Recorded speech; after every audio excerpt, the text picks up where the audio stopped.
High Brian, কি অবস্থা সবার? আশা করি সবাই অনেক ভালো আছেন। টিপস অ্যান্ড ট্রিক্সের নতুন ভিডিওতে আপনাদেরকে সবাইকে স্বাগতম। আজকে টিপস অ্যান্ড ট্রিক্সগুলো সব ব্রাউজারকে ঘিরে। আমরা সবাই ব্রাউজার ব্যবহার করি, আমরা ব্রাউজারকে নতুনভাবে এবং নতুন করে কিভাবে ব্যবহার করব তার জন্য এই ভিডিওটি এবং এই টিপসগুলি আপনাদের অনেক কাজে আসবে। আপনার দেরি না করে আমরা ভিডিওটি স্টার্ট করি। Flip the coin. Football cricket খেলতে গেলে সর্বপ্রথম টস করতে হয়। টস করার জন্য আমাদের কয়েনের প্রয়োজন হয়।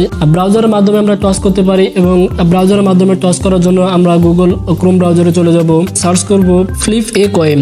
এখানে আসার পরে আমরা হেড অ্যান্ড টেল চুজ করব। চুজ করার পরে আমরা এখানে ফ্লিপ করব। এই টিপসটি যারা ফুটবল ক্রিকেট খেলে বা অন্যান্য গেমস খেলে তাদের জন্য এই টিপসটি অনেক important. Photo to text. Photo to টেক্সটের মাধ্যমে আমরা আমাদের ডকুমেন্টের টেক্সটকে আলাদা করতে পারবো। ফটোর টেক্সটকে আমরা কপি করতে পারবো খুব সহজেই। ডকুমেন্টের ছবি তুলবো, গুগল ফটো ওপেন করব। এই ডকুমেন্টটিকে গুগল ফটোর মাধ্যমে ওপেন করব। ওপেন করার পরে আমরা লেন্স অপশনে যাব, টেক্সটে যাব। টেক্সটে যাওয়ার পরে আমরা সিলেক্ট অল মানে আপনার ডকুমেন্টে যত প্রকারের টেক্সট আছে সব টেক্সট কপি করতে পারবো। তারপরে কপি টেক্সট, বাস। তারপরে আপনি আপনার ডকুমেন্টটি যে কোনো কাউকে মেসেঞ্জার, হোয়াটসঅ্যাপ বা টুইটারের মাধ্যমে সেন্ড করতে পারবেন।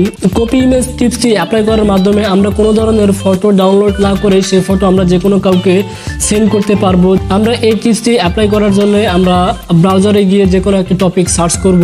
ইমেজ অপশনে যাওয়ার পরে আমরা যে ফটোটিকে কপি করব সেই ফটোটির উপর লং প্রেস করব। লং প্রেস করার পরে এখানে কপি ইমেজের অপশন পাবো, সেই অপশনটিতে আমরা ক্লিক করব।